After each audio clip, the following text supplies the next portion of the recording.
New and without echo. Good morning. Good morning. It's Wednesday. Yay! Yay, we're back in Silentwood Studios. I know, and finally we don't have echo. I'm Liz. I'm Naomi. And we're the Run Galloway girls, and we are so excited to be here, and hopefully you will not have to crank up your volume to hear us. Yeah. So maybe this is your warning to turn it down. Right. We have a new mic setup, which is kind of exciting. They're actually like in front of our faces. It might mean that we need to turn down our recording. So let's check that out. You might have to do the whole intro again. New and without echo. Good morning. Good morning. Does It's it sound Wednesday. okay? Yay, we're back in Silentwood Studios. I think it's got a little buzzy, I know, so I think we okay. should turn Turn down. this I'm down. Liz. I'm Naomi. And we're the Run Galloway okay. girls. And So we're going to do the whole New and without totally echo. Do the whole little thing again. New, improved, and without echo. Good morning. Good morning. It's Wednesday. It is, and we are back in Silentwood Studios, which is Yeah. exciting, with a new mic setup. It's the best. And I'm Naomi. And I'm Liz. And we're the Run Galloway girls. Yay! Yay. So welcome to the show. We are about a week into our taper. Yeah. I mean, our reverse taper. Our reverse taper, yeah, we marathoned. It's crazy. We ran a marathon a week ago or 10 Yeah. days ago. Which is nuts. But we have committed to setting a good example on how to reverse taper, how to recover, how to honor the marathon that you've run. Yes. And not just jump right back into training, because let me tell you, I would love to jump right back into training, but I know you have some injuries that you're working through. And I've jumped right back into training so many times, so it's kind of a blessing in disguise maybe that I still have these injuries, that I'm like, I have to baby myself, even though I actually feel really, really good, other than like those hot spots. Yeah. Like overall, I feel recovered. Emotionally, like physically, mentally, Right. or mentally, aside from those things, but you've been plagued with those injuries the entire cycle. So, well, at least the foot. Yes, the foot. Yes, exactly. So we are, okay. The computer froze, gave us a little panic attack on this Wednesday morning. So we have had the least amount of technical difficulties today. Yay. That's One of so these days exciting. we're going to get it to where it's just smooth sailing. But So exciting though, because this has been such a labor of love to put this together. Yeah. And we have had so much fun, and we are just so happy that so many of you like to listen. Yes, we really, this podcast, like I think we said a few times, we would probably record even if we had 0 listeners. I have no idea how many people listen, but Yeah. it's just something that's so fun for us. And we just want to share, really, it's just about sharing our love of the sport, bringing, whatever little tidbits we have picked up over time, and trying to give them out to you guys, because we're all in this learning together. Like it's experience just keeps building on itself. So And so our whole goal in starting this was to empower people to start running and empower people to improve. So, and especially to elevate the Galloway method, because I think that so many people still assume that if you're a Galloway runner, you are back of the pack. You're 15-minute miles, you're 11-minute miles. And last night I made a pretty big proclamation via text. yes. So I put that I am universe. going to qualify for the 2026 Boston Marathon, and I'm going to have a baby.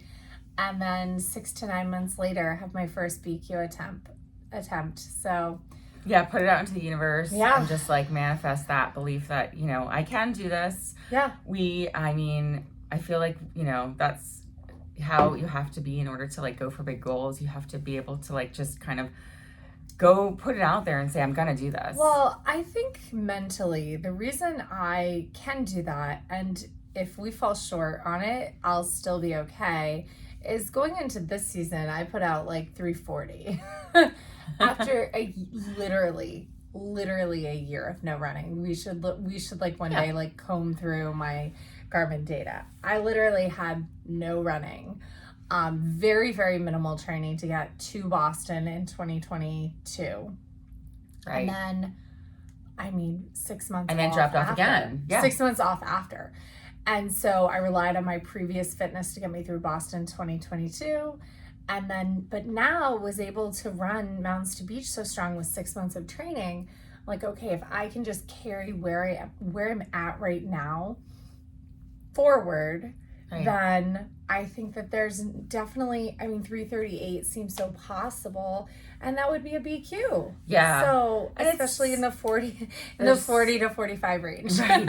And it's hard because of the pregnancy factor is such a, like, Oh, it's an unknown. it's a complete unknown, like, you know, how you'll feel, whether you'll be able to, you know, continue. But that 6 to 9 month postpartum window is a great window, like, where you still have you all have the increased benefits. blood volume. That's what I'm Yes. like leaning forward. So here's kind of my plan. I am just going to reach out probably to Megan and David Roach and be like, okay, so how do I come back real strong? But no, my plan is a shit ton of low aerobic base, like volume over intensity. Keep a little pep in my legs for short distances when I can. Focus on sleep, you know, and we'll kind of see what happens there. Yeah. And So. I don't even know, like, when I was, like, texting you back, my thought wasn't that you couldn't do it. It was like, I don't know that I can do Oh, you can do 338. it. So, You can do it. but I know. I knew that as soon as I said it. So that's why I texted you. Sorry, that was my protein shake.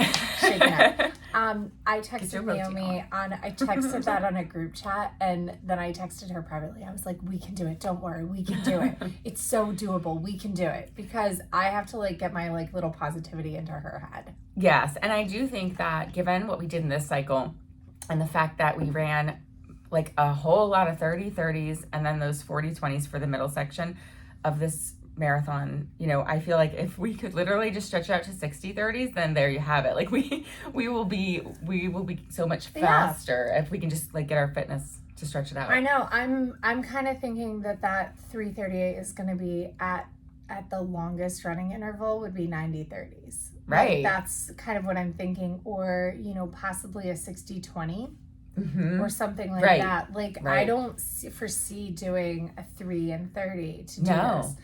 I really foresee lots of little walk breaks. I mean, maybe chopping to 15s, but I like my 30s. I really do. So, Yeah. I and, like, looking at it, like 338 is actually 820. I'm like, 820, yeah, I can do that. It helps that you've done it before. So It does help. It does know. help that I do have the blind confidence that I've done 332. So Right. it doesn't. But I mean, I was like looking at the Jack Daniels chart, which is a great, like, that's the V.02, and you can download the free app. There's a V.02 calculator where you can put in your times and see what Jack Daniels predicts for being able to run certain goals. Now, there's a big caveat with this. The marathon is a little aggressive at these times. On Jack Daniels' chart. There are very few people that line up exactly on the chart. Right. I happen to line up 10 mile and above, but not necessarily my 5K and below. And I've always lined up from everything up to the half. So, like, mile, 5K, 10K, all the way up. Almost perfectly. Your 5K is faster. Your 5K is faster. So, but then my marathon's way slower than what I'm capable of in the short distance. And my 5K is too slow. My 5K is too slow for what I can do in the 10, the half, and the full. Yeah. So so that is a little asterisk there, but it does give you an idea that that's kind of the minimum you need to be able to do before you should train for a goal. So I gave, you know, Sarah, we've been talking a lot about what her goals should be, and I really think a 26:30 in the 5K is a perfect first goal. And then, you know, that's in line with a 2 hour half, which is awesome. And so if we can get her to a 26:30, and then I would even say if we can try to then see if she can go, you know, under 26, maybe 25 before she even attempts a sub 2 half, because being so much faster than the prediction can only, in the shorter distances, can only help you. Right. When you move to the longer distances. They're not going to hurt you. As long as you've done the appropriate training for the longer distance. Yeah, that's what I was going to say. I think that's the key difference is that on, like, the VDOT chart, it's like you've got these are the times that you theoretically could do, but each of them requires the work to get to the Yeah. next level. So if you're looking at the 5K times and you got to that, but you want to get to the half time, it's still gonna, you've got the speed now, but now you've got to do the work. And you have to do the appropriate work for that distance. There was a long time where I really just did only slow miles and I raced 5Ks, and I was kind of stuck in this zone in the half where, I mean, it was good, but it wasn't great. It wasn't your potential. Really improving. But I also, like, it was fun, and it was fun and it was fine. Right. You know, it was fine and it wasn't until I started to do specific workouts that I really started to see huge improvements in my time. Now, you know, if you actually look back at the beginning of our training together, we did a lot of gray zone running without realizing it because it felt so much easier for Naomi because she had been gray zone running straight. Yep. So to gray zone run in intervals felt easier. And I had been just doing so much easy running that by the time I added, I was like running speed, it just felt like my natural speed. So that's where being really specific with our runs, and I think we've swung to the pendulum almost to the opposite side where we're like we don't like to get into that intensity zone. But I think that this cycle, it wasn't necessarily that we didn't want to get into that intensity zone. It's that every time we did, we got injured. Yeah, and I think the other thing, like that, the hopes to go for those speed times is like, that's one type of goal, and really that's just, it's not the only thing out there. Like, no. So I think that's the other thing too that we've come around to of how to run without it just being for time goals. And so you could be doing all those 5Ks, and as long as you're happy with, it doesn't matter. Like, okay, so what? You're not running, you know, to your potential in those longer distances. But if that's not what you want to do, then who cares? Right. Especially if you don't like the longer distances. It's okay to not like the marathon. It's okay to like to run 5 and 10Ks, period. That's it. That is okay. It is okay to like running in your gray zone and run all of your runs at 9:45 and race your races at 9:45 and never improve. That is okay. Now, if you are looking for improvement, that's when you have to change. You have to do something different to get something you've never had before. Yeah. You know, I would definitely say that, you know, I think there were a lot of times this past cycle where I was really afraid to start doing our workouts because I knew I was walking on the fine line of like being able to do it and possibly derailing myself again. Because I'm thinking back, the first time I dealt with the leg issues was our very first workout where, well, it wasn't our 4x1, it was our 3 miles downhill. Right. And so I had those lower leg pains, and then, you know, they kind of staved off, and then we did something else and I got them again, and then we did the 10 miler and I got them again, and then we did the half and I could barely walk. And so I was like, you know, anytime I tried to push my speed, my physical body, it wasn't my endurance. That's actually the funny thing. It was literally my muscles were like, we remember how to do this. We will let you finish, but you don't get to walk next week. That's literally what my body said. They're like, okay, muscle memory will let you cross the finish line, but this ain't, because I mean, there is nothing in our training prior to doing it that predicted, except for my history, that predicted that we could actually run, that I could run as fast as we did at those races. Yeah. You had the fitness for it. You had foot pain. But I had the fitness, but doing double the amount of running time. So last fall, when I, you know, was fit and having a great cycle, I was running for much longer. I was doing 2 and 30s or whatever it was to hit the same paces that we would then hit with like 60 30s. So I hadn't been able to show the speed in my legs to that level. And I don't think I ever have. I've never been able to run as short of intervals and do as fast of a finish. So I'm like super thrilled with like what that shows and how the adaptation that we've made there. I know. I'm almost like really want to work on that 60-30 or 40-20 half. Like part of me is like thinking, like, obviously we're signed up for Marine Corps. There's a possibility that I'm going to be able to run it even if pregnancy happens. it's not probable, but it's possible. It depends on when it actually happens. But I think that it is possible to like improve on this half, even, you know, into early, late fall. And, you know, the Army 10 miler really feels like a great kind of goal race for me. Yeah. This season. Not that like that will end my season, but that might be the one that I'm going to focus my intention on. Right. Just because it's local, it's a 10 miler. 10 milers are They're the best. amazing. It's a great course. I love that race. It was my first race. Oh, that's so cool. So, yeah. Bring it full circle. I had done some 5Ks before. And with my family, my mom became a runner in 2000, in 99 or 2000, and she did the women's distance training program, which Reston Runners puts on, and it's a great program. It really got her into running. Yeah. And then she started to do 5Ks, and then she and her sister decided they were going to do a marathon. And they signed up for Jeff Galloway's training program, and they did the 2001 Marine Corps right after September 11th. They had diverted the course so that it would go around the Pentagon. It was a really great race, and I went and I took pictures all over DC for it, which was very, very cool. That was Scott's PR.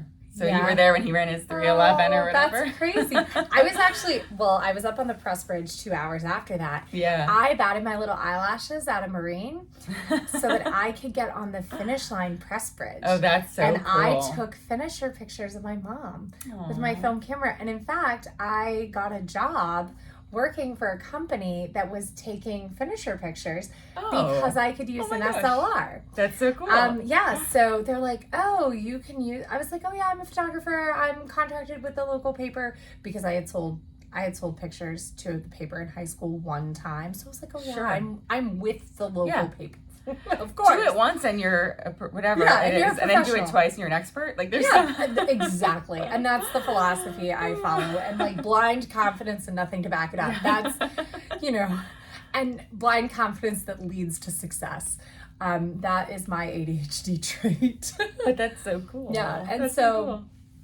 We have really, really cool pictures of her finishing. So cool. And like because my dad had given it to me, I have really cool camera gear. Where other photographers would be like, that's a nice piece of glass. Like, yeah. I was so cool. But so my mom has amazing pictures of her very first marathon. That's so nice. Which is really awesome. Such a good thing. And I don't know if we have any of Scott, but he was running for the Marines. Like they sent him up with a bib. That's awesome. From South Carolina. Yeah, so I had never done really more than a 5K, and my mom was going to do all the military races in the fall of 2008, but then my dad got orders to Germany, so she couldn't.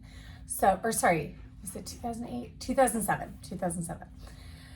So my mom got orders to Germany, or my dad did, and so I was like, I'm going to go to the Army 10 miler packet pickup, and I'm going to see if they're going to let me get your bib, because my last name is the same. And they did.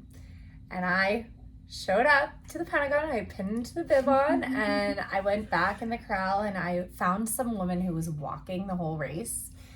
And I walked like 4 or 5 miles with her, and my legs got real tired of walking. And I was like, okay, I'm going to run now.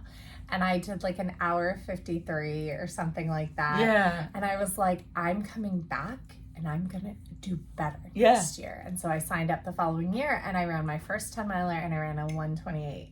Yeah. And so that was like my first like little peak that like, oh, I might be somewhat good at this to be able to run under 9-minute miles longer distance. at a 10 mile. Yeah. I was like, oh, I might be good at this. And then so 2009, I did a half, and it was like under 2 hours. I was like, oh, I might, because like everybody's like, you were under 2 hours on your first half. On your first half. What? That's amazing. It is really good. But it wasn't under 9-minute miles, like, because I was like at 9:03. I was like, so I wasn't good at it. So then I was like, gotta Something get better. to beat. Yeah. I feel that feeling right now of like, I just like put my little times up on my little chalkboard PRs, and I have like something to beat, and it's great because it feels like it's still, I'm still way off my lifetime PRs for all of it, and that's okay. I still have like something to beat now, and it's cool to have that incentive. I really think that we are going to crush the next group of races that we do. I'm a little nervous about a 5K actually. Like I'm a little nervous about like really running, but I mean, there's as long as there's a couple of walk breaks in there, I think I can do a pretty good 5K. I'd like to try 80-20 when we do. I mean, that's what I did my 26-14 in January or in December. So I'd like to maybe try that or I'll give it a shot. Yeah. I mean, the shorter intervals now, I'm all about it. Normally I just run 5Ks straight through. Now I'm like, maybe I could, do shorter. I mean, you could always have your straight 5K. You could always divide it and have two PRs. Times. You could have a straight 5K versus PR interval. and then an interval PR. Yeah. And then it just can be just like I have lifetime ones that I may never touch, and that's okay. No, we are going to run a 3:38, and we're going to qualify for Boston with a 3:38 at some point. That's one I definitely will beat. I will beat my marathon PR at some point. And I really think that's a given. One of the reasons why I put that time goal out there is I had to map out time-wise, is it possible to qualify for 2026? Yeah. And when do I need to focus on training in order to do it? Right. So kind of plan one, if this next IVF cycle, and so to fill you guys all in, I started priming for my 6th IVF cycle. So, which is very strange. I started birth control pills, which feels counterintuitive, but what they are is like IVF readiness pills. So they kind of suppress everything down and calm everything down so that you reset kind of all synced up.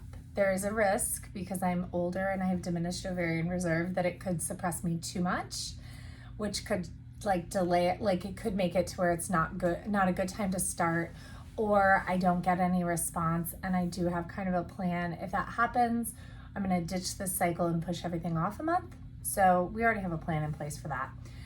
Anyway, but if this cycle works, then I will have a baby next spring, which is really exciting. And unfortunately, it will mean that I'll miss Jeff's race if this cycle works. Oh my gosh, right. So, because I will be due on March 19th. And Jeff's race has officially announced it is coming back, and it will be March 16th.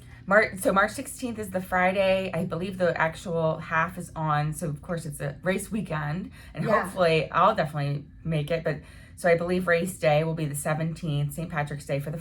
Oh, March 16th is the Saturday. 16th is the Saturday. Yeah. So and he hasn't, or race day. Yeah, I don't know if look at it. The 16th is the 16th Saturday, race day Sunday. Sunday, the 17th. Yeah. So we'll definitely get you guys codes, discount codes, and there's also, of course, the virtual.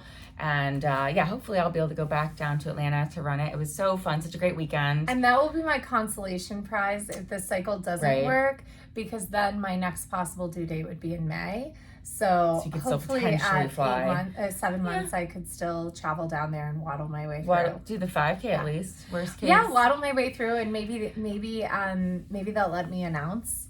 Yeah. So I'll talk to Carissa about that. So it will be very exciting. But I had to kind of plan out, all right, what is the first possible race that I could potentially train for? And at first I was like, I can train for one of those September last chances and try to get in 2025. No. Even with the earliest due date, that September is 6 months postpartum, I put into my plan taking 2 full months of recovery, so that's 8 weeks, and not really training. Like my first kind of racing I want to do will be about 9 months postpartum. And I think based on other people, based on what I've read, 9 months is not too soon. It's possible that I could be ready 6 months, but I don't want to bank on that. No. So that's where I'm like, all right, 9 months postpartum, that if I'm doing March gets us to CIM, which would be amazing. That would be a great first race back. I love CIM. And so that would be one idea. And then if that didn't work, there's always Disney. there's Houston, and there's Mesa. So I could Yeah. get one of those December through Winter February. ones. Yeah. Then Mountains to Beach, which we just love. So we're Yeah. gonna come back. Or even like Ventura, which is now in February. We can look at other options instead of in Mesa. Yeah. Yeah. Or we So- can look at all the options Yeah. as we get And closer. so Mountains to Beach in May would be another idea. And then Yeah. those either the tunnel marathons in September or one of those or last July chance. even. They have a tunnel. I Yeah. think. So So or Jack but and Jill it's even downhill. possible to be able to like have multiple chances. Let's say we run like 42. And then we need like 3 months to build, or Right. 8 weeks or whatever to build back. Yeah. Um, so yeah. it's possible And- like that this, I mean, it's not just possible, it's very probable that we can get into the fitness to do this as long as we're intentional and smart and we don't go into training with any injuries and that we take care of injuries as they happen. Yeah, and like with my first, and since this will be your first, it might, maybe it'll follow that Yeah, I'm trajectory. 41. I didn't run through pregnancy at all with my daughter. But then by 6 months, and I had only run halves before, but by 6 months I did the Reston 10 miler and then the Reston half, because at that time it was still in March. And so she was 6 months, 7 months. And I ran them in exactly the times I had run Yeah. pre-pregnancy. So my fitness was literally back to where it was. I hadn't improved yet on pre-pregnancy fitness, but like I was still it was still early in my running. So- I had only run one half and one 10 miler before her. And then I literally came back. So it's But very possible. One of the wonderful things about pregnancy is during pregnancy you get increased blood volume. And so with that comes more red blood cells. And if you know anything about doping in sport, erythropoietin you actually produce erythropoietin naturally, and that's what is part of the red blood cell like creation in your body, genesis of the red blood cells in your bone marrow. So cyclists used to dope with erythropoietin to make the body create more red blood cells so that you could carry more oxygen, you fatigue less, you have like just better improvement and everything. So pregnancy is one of those ways where you get more blood volume, more red blood cells, and thus improved endurance. And altitude is another one. Altitude and then heat training. Those are the ways that you're going to be able to improve them. So increase your red blood cells count. So and then with pregnancy, it has a window where it does drop off and you go back to your normal levels. And so that's why there is this window where it can, the downside is that you also have a baby that doesn't sleep at 6 months or 4 months. So when you're trying to train for a marathon, it's fine. I like am already ready to click purchase on the taking care of babies sleep training. Like I watched my sister, I've heard your horror stories of going through the sleep issues with Lila. I watched my sister literally, like almost identically during the pandemic, go crazy with her daughter not sleeping. My sister's daughter, my niece, had sleep apnea as a child, and it wasn't taken care of until recently. She had adenoids and tonsils removed. She's sleeping a lot better, but she's 4 now. So my sister went through like 4 years of not sleeping. And because this child didn't sleep, she felt really anxious when she was alone. Yeah. And so had to sleep with my sister. So then there's more disrupted sleep that way. And so I have already kind of made that decision that I'll make an investment into a sleep training program. Yeah. No, we sleep. I mean, Lila was sleep trained at 6 to 8 weeks because we had paid for a night nurse. But it was after all the. No, it's just that they go into recessions constantly. Regressions, I mean, throughout childhood. So, and that can continue. You can have the 3, 4, whatever years old they were having these regressions. It's a good thing Brian's a night owl. My kids have both actually been incredibly good sleepers where they sleep through the night compared to most people's kids. Yeah, and so I've been very fortunate. With sleep being so important for me, like that is something that I have already like decided sleep training is a decision that we're going to make for our family.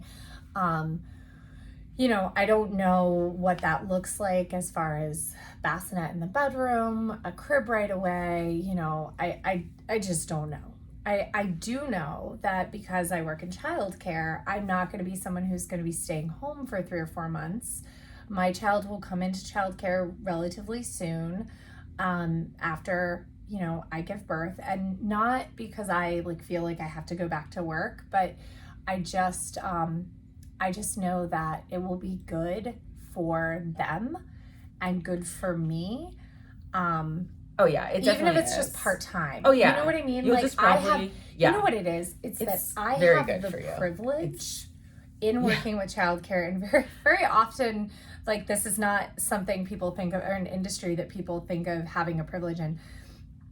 But you know, a lot of people stay home, and staying home is so wonderful and so great. And there's a good chance I may still stay home for 3 months, but my child will go into childcare at 6 weeks. You'll probably wait till 2 months to get all the vaccinations, but that's just my maybe because 6 weeks they don't have all the shots yet. Yeah, but they're allowed to go in at 6 weeks. I know. But I know, unfortunately, because I'm the executive director, I'm going to have to do, like, I'm not going to have the luxury to have the full time off. Yeah, you'll have to. So I'm going to have to do some work here and there. Of course. Being the executive director is similar to being an owner, where you can't really take the, you can't just back off. Right. You have to actually, be involved. Unless the timing worked out for Mountains to Beach, where I did not have to do any work while we were there. But had we been there on the 16th, I would have had to process payroll. Yeah. This is just the nature of the beast. Of course. But I think like my child will go into childcare like pretty quickly, or as soon as they're eligible, and I'll be able to get back to work. And you know, I'm setting the precedent with my coworkers right now that work is wonderful and be at work, but also make sure you're taking care of yourself. And as a parent, if that means you work, and I'm using air quotes here, you work a 10-hour day and you take a 2-hour break in order to take time for yourself, I support that. You know, if it doesn't work for you to come in at 9 and leave at 6, but it works for your family for you to come in at 8 and leave at 6, like, because we all have to be there one day until 6 or 2, depending on our schedules, like, do that. Like, I work 7:30 to 4:30 or 5, but I have the flexibility to take some time off midday, just because we have to have coverage, you know. So be creative with your work schedule. And parents out there, do not ever feel guilty about leaving your child in childcare for as long as they can be in childcare. Yeah. Because what your children are getting in childcare is quality interaction. And if you are distracted and you are at your last wits and you're trying to juggle everything, that quality interaction from that provider is the same amazing love and wonderful quality interaction that you actually can't provide if you're not taking care of yourself. So don't ever feel guilty about taking that extra 30 minutes to go for a run before you pick your child up. Right. Don't feel guilty about dropping them off when it opens so that you can get a workout before you go to work, if that's what fills you up. Right. You can't pour from an empty cup. Don't feel guilty about using the available Saturday hours if they have Saturday hours or Friday nights or whatever. Don't feel guilty about hiring babysitters, because this is just like your network, expanding your network of people that love and care for your child. And all that matters with children, and I know this is not a child care podcast, sorry, but all that matters with children is that they're getting quality interactions with adults that care about them. Yeah. Yes, as parents, you guys matter the most. You do, and your kid will always love you, but love is not pie. So don't worry about it. Love is not pie. There is so much love, and there's enough to go around. You know, it's funny. I actually, on that, I used to always wonder, like, will I be able to love my own kids as much as I love the other kids in my life?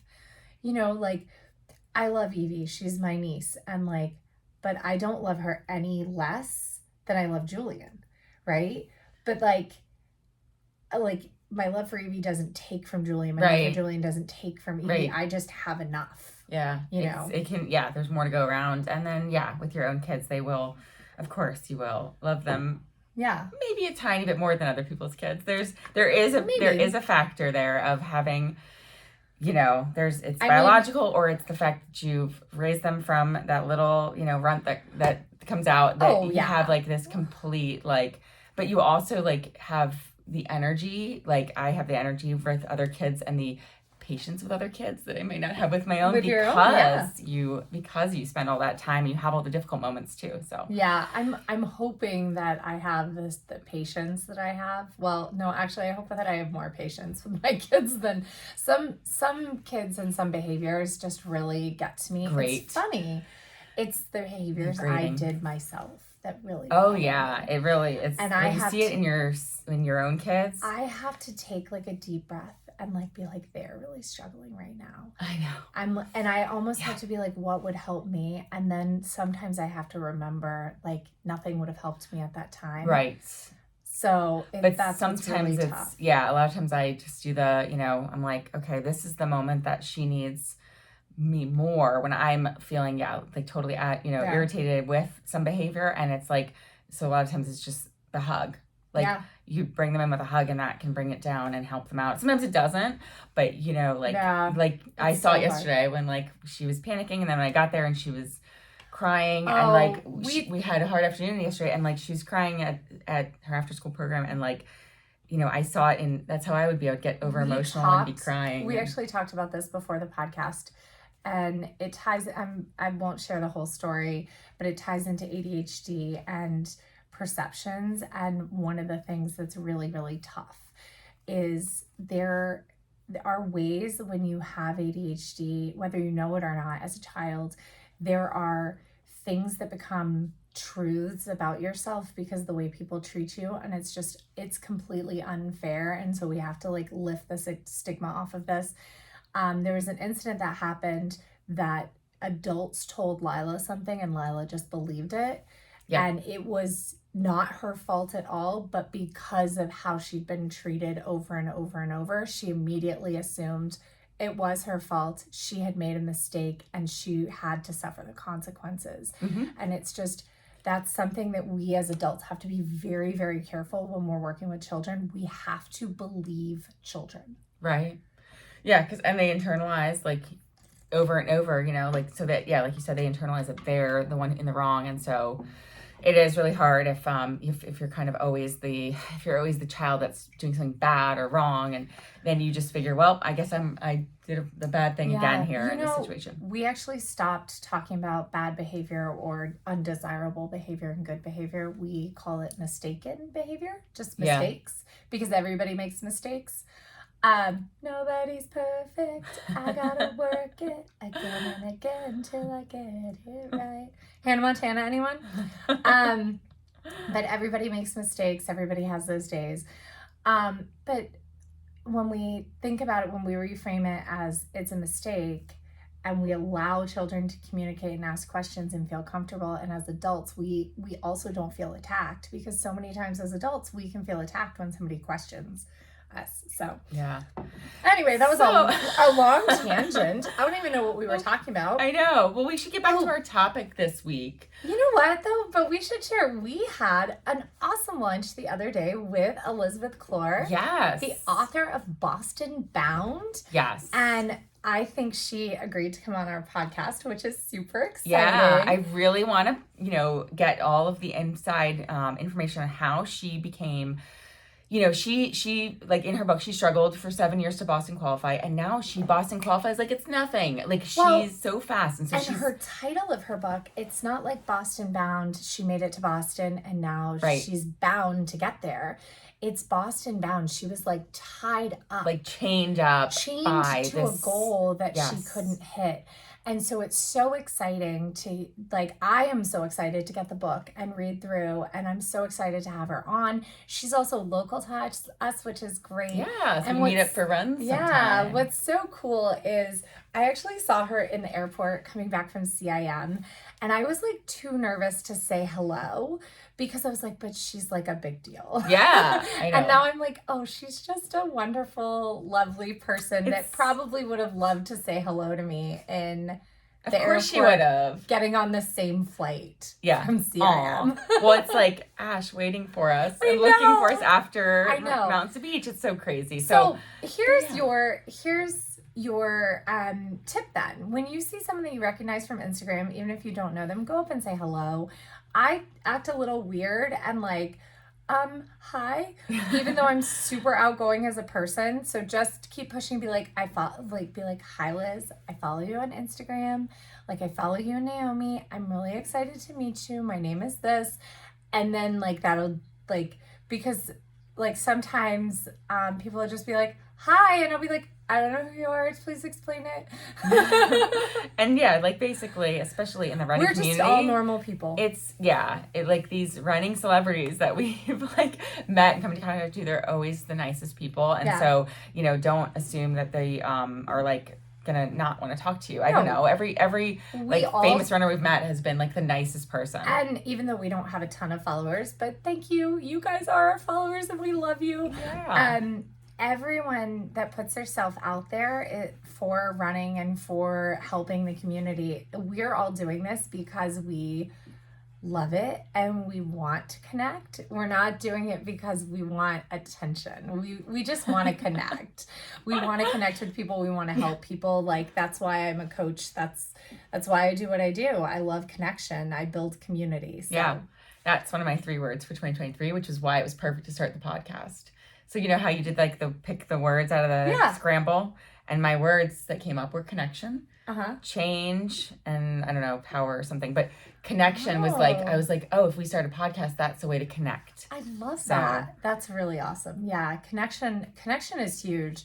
So I've always done like a word of the year where I like look back and I'm like, okay, this is my theme for the year. Yeah. And it used to, like, one year I picked fearless, and then another year I picked grateful, because I wanted to practice being more grateful and having more gratitude just in general.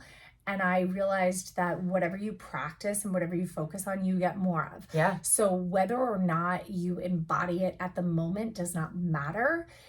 With it being intentional, it will improve. So like I picked intention one year, and then I picked really I've been living my life under a theme of community and building community, and that's what I talk about at work, and like that's what we do here is we build a community of safety, a community of athletes, a community of fun. So connection, though, I love that. Yeah, and we do have a Facebook community that we would like to build. So if you come find us on there. Yeah, we'll put the link in the show notes. And then we're developing new communities for summer training, fall training, things like that. We are not going to have paywalls at first, but we will have kind of a contract of interaction. We don't want these to be giant communities without interaction, or giant groups without interaction. We don't want them to be empty rooms full or big rooms full of people. We want them to be full of engaging conversation. Right. And even if that means that it's smaller for a little while. So yeah, exactly. Yeah.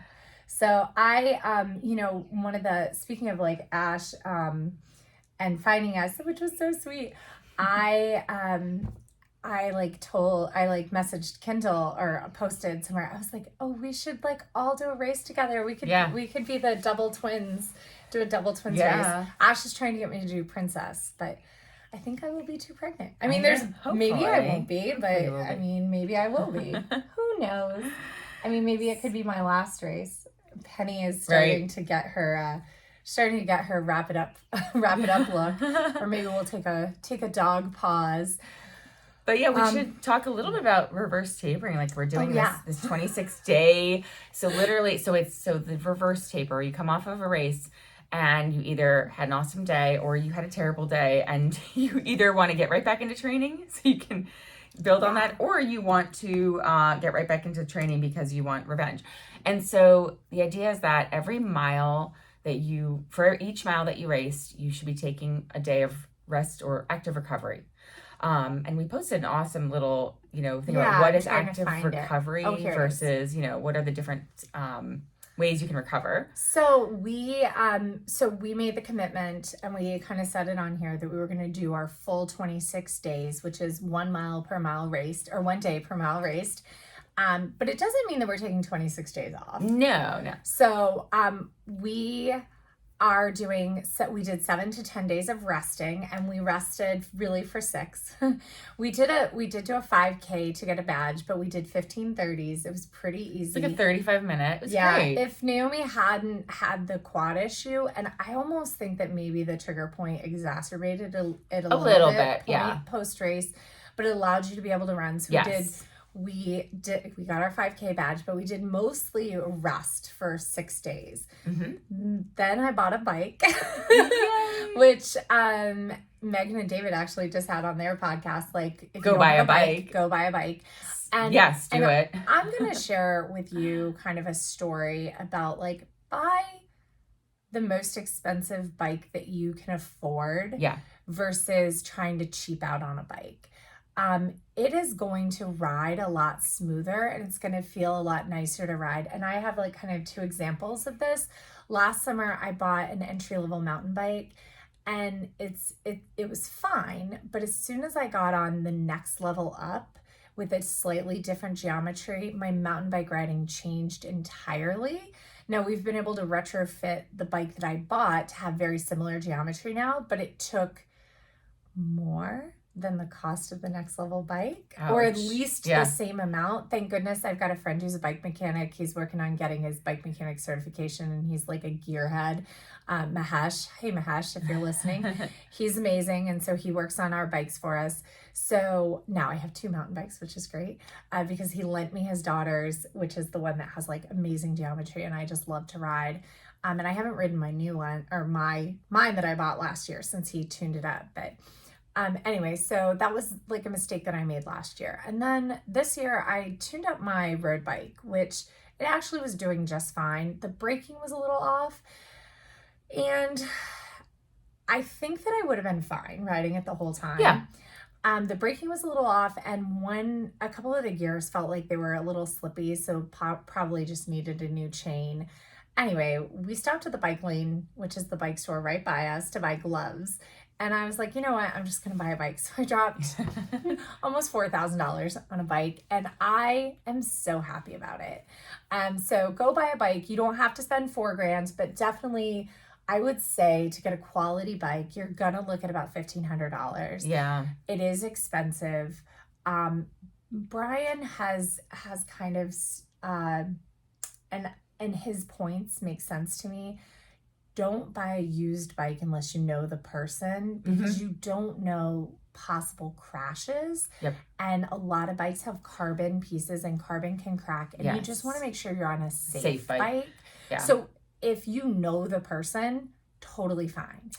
Yeah, because you won't get, it's not like with a car, we get the Carfax and you can really check out what's happened with this thing. But, and you don't know how they treated it, where they kept it, how they stored it. And so, yeah, and I agree, like, if, I mean, $1,500 is a lot of money, but if you can afford to go higher, like, you can get a much better bike. And I'm really glad that even though I wasn't biking a lot, or I haven't biked a lot in 15 years or whatever, since my crash, my husband bought me a really nice bike last year for my birthday.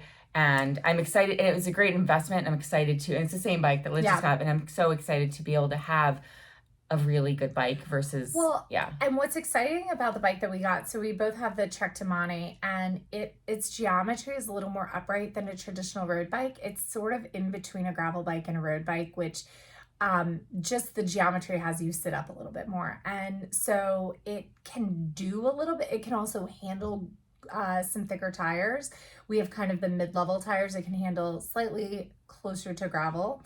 And then it can also handle road bike tires. So it really is kind of an all-around great bike for someone who is not into cycling, someone who's still like a recreational stepping into, I would say, a kind of a serious athlete who is stepping into cycling as cross training versus someone who's like a cyclist. Although they do market it as a race bike though. Yeah. So the Timane is a very fast race bike. And if you want it to be, then great. I mean, I'm fine with not going above 25 miles an hour. Like, I would also go to the bike store. Don't get fitted, do get fitted. Don't pay too much attention to, well, you should be on this size, you should be on that size. Go with what feels right. Yeah. It was actually, I started, so I have always ridden a 56 road bike, always. In fact, I actually for a short time borrowed a friend's 58, which like the seat had to be all the way down and I could barely touch the pedals, but I did it. It was fine. But I've always ridden a 56. So I go in there and I'm like, oh, look, you have a 56 right there. Let me try it. And I hop right on. They didn't even have to lower the seat for me. It was like perfect. And I was like, okay, this feels great. I'm going to get it. And then as soon as we put my pedals on, I was like, all right, I think I do. We lowered it a smidge. Just a long hair. story long. But then I get it back and Scott and Naomi's husband's like, oh, you bought a 56? I ride a 54. And I was like, did I make a horrible mistake? And what's, and then Mahesh it's centimeters. Too. So like, 2 centimeters is an inch. Right. Like it's not a lot and you have long legs. So like, but then Mahesh said the same thing. Oh, you have a 56? This is my size. I didn't know that you rode a large. I was like, well, because in mountain bikes, they fitted me on a medium and that's what I've been riding. Yeah. But if I look at the Trek thing, I should be on a medium large, which is in between. So mountain bikes are small, medium, large, extra large. Which is funny that they have like that middle size in between medium and large. Right. And then they had a need for it. Yeah, and then road bikes are in centimeters and they go from like 40 something all the way up to who knows how big. But it's just funny because I didn't even try any other bikes. I know. I was just like, I'll take that one. It fits and that's what matters. It's so pretty. But you know what? Your stem doesn't go down as much, but mine goes down. They changed that from last year. You could ride my bike. Like honestly, if we drop the seat, right. I bet it would be just fine. Like because I have long arms too. So like it's the geometry between your where your waist, where you sit and your handlebars too. And there's some adjustment too. Like the seats on bikes move backwards and forwards. Like you just have to know to adjust them. You can get shorter tube stems which is like where the handlebars connect. You can get shorter stems there. Like so you can change the geometry on a bike on different sizes. So the long story long is don't get too hung up on it should be this, it should be that. Get fitted and see what feels right. The sizing guides on the website are pretty good. So you start in whatever they say, and then you adjust from there.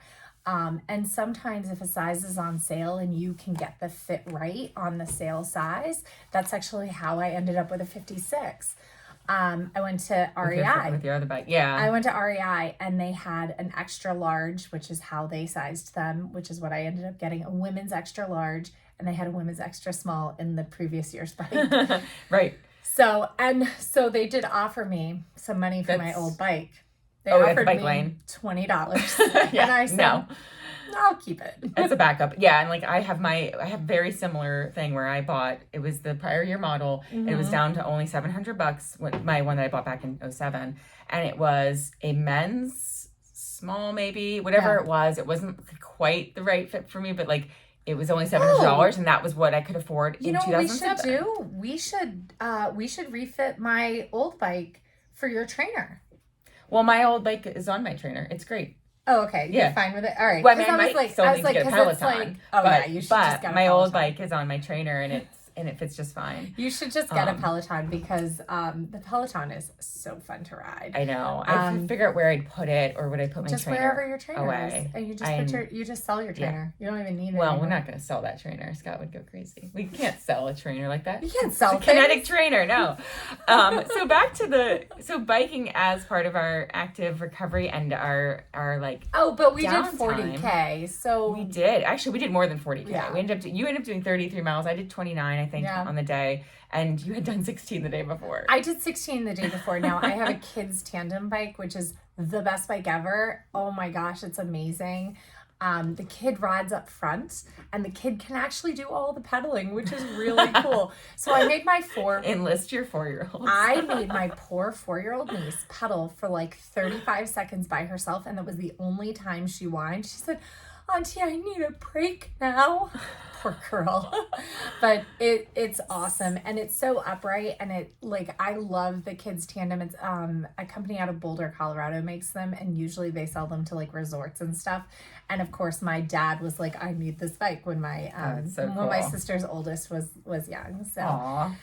So it's so fun to have, and it's got a big basket. You can take the kids' seat and the kids' handlebars off and put a basket there. And so I've been talking about when Naomi is training and I am pregnant, I'll go out, and I did some reading, and I don't know how I'm gonna feel, but I figure if I ride slowly with their running pace, I'm at pretty low risk of falling. At 5 miles an hour, you'll be okay. I'm at pretty low risk of falling, and I can carry like a big jug of water, and I can carry all their stuff, which is really exciting.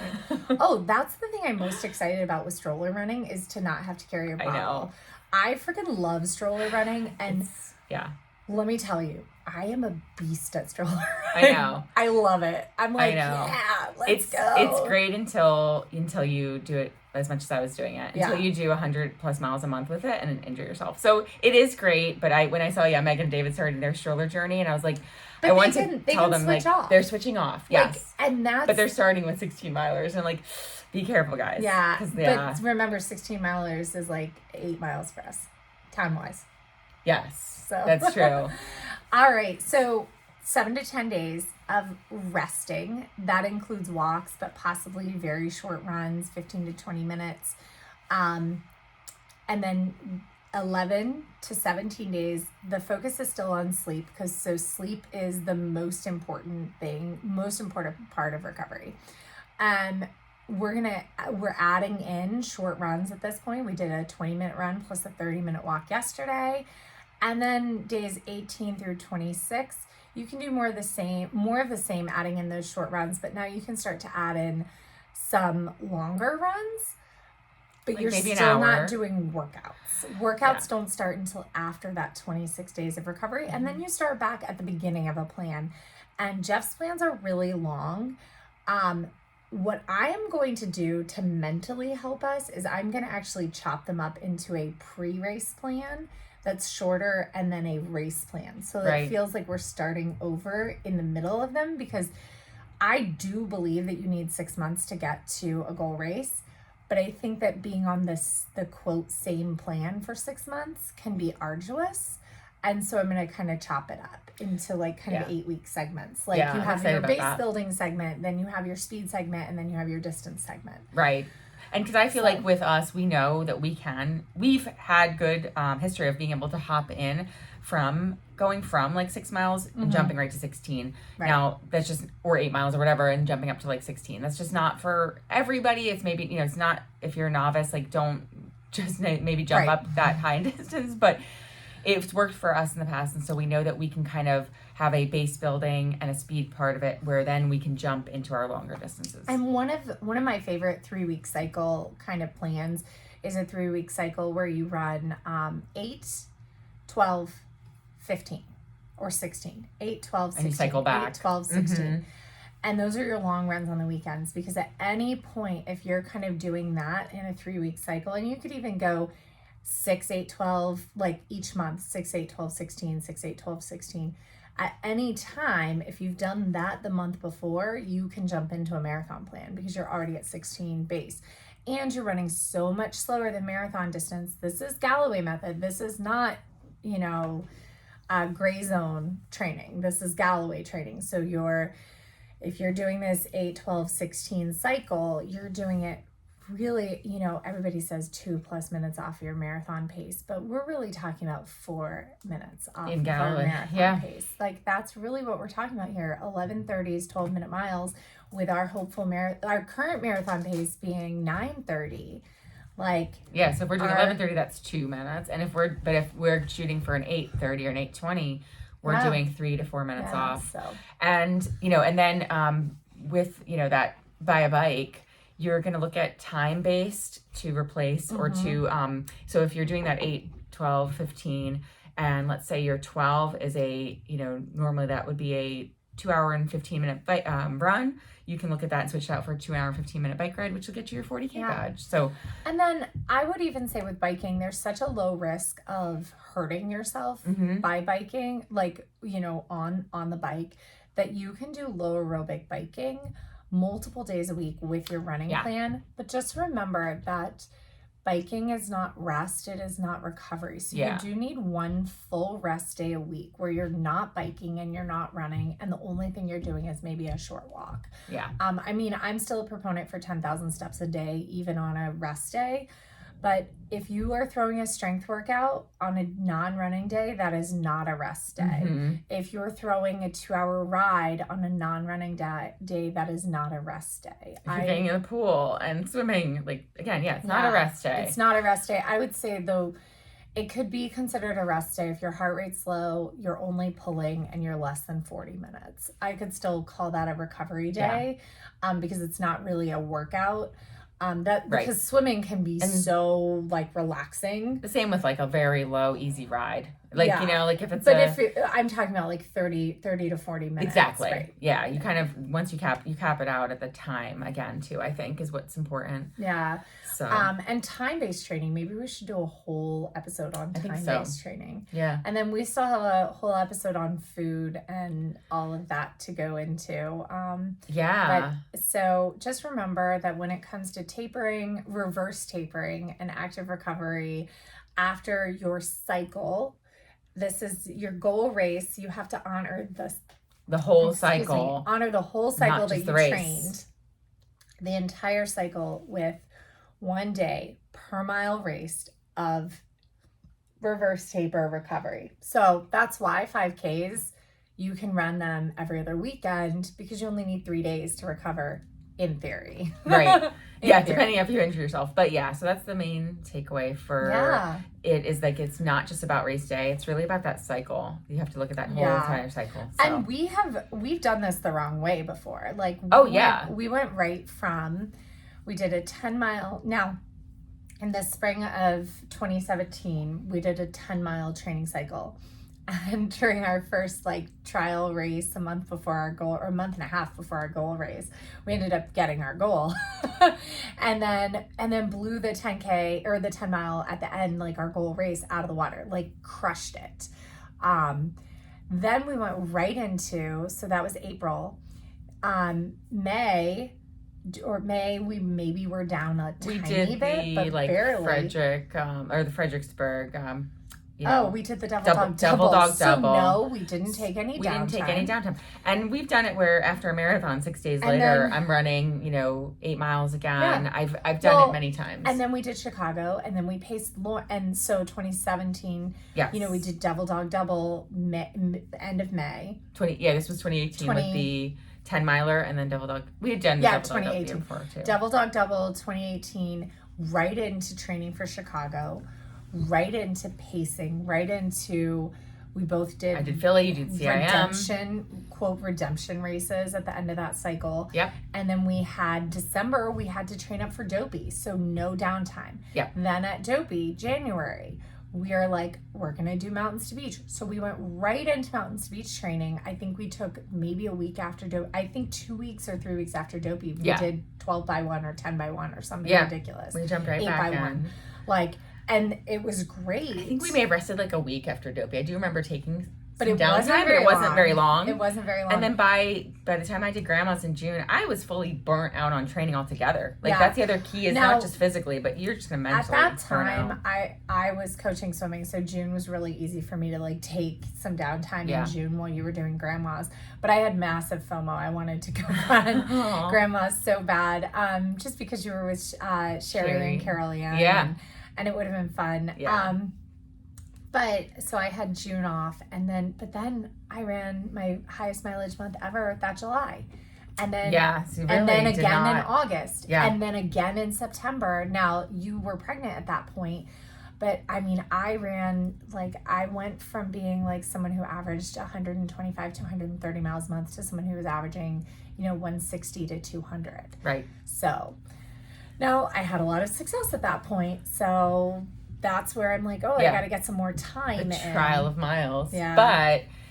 But it's just honor that journey that got you to the start line and to the finish line. And, absolutely. And then, you still will be able to, like, we're going to come back and build off of where we were. We're not losing anything here. So. Yeah, it's going to be really great. And, kind of the effect, though, of that all those cumulative races through December 2019 when I ran CIM, Then we go to Disney, and yes, it was a super hot day. It really, really was. But I was so fatigued in Disney running the marathon that I eked out a 3:59. Like I did not crush. I mean, granted, it wasn't Black Flag Day. They did close the race, but still, like you couldn't run to where you actually should have been able to. I was just so done. And like, and then the pandemic happened, but I was like looking back in February, I ran a 20-miler solo, and I was like, what was I training for? And then I was like, oh yeah, I was training for London. Yes, that's right. So, but it's just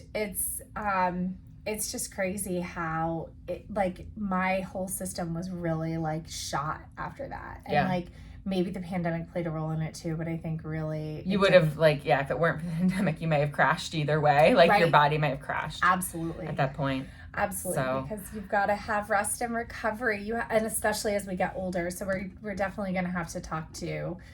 What are you looking for? Oh, I was just trying to pull this back up. Oh, okay. Whoops. We'll definitely have to talk to some more people who are very well versed in how to recover as older athletes. Yeah, that's true too. That's something we are endeavoring into being older.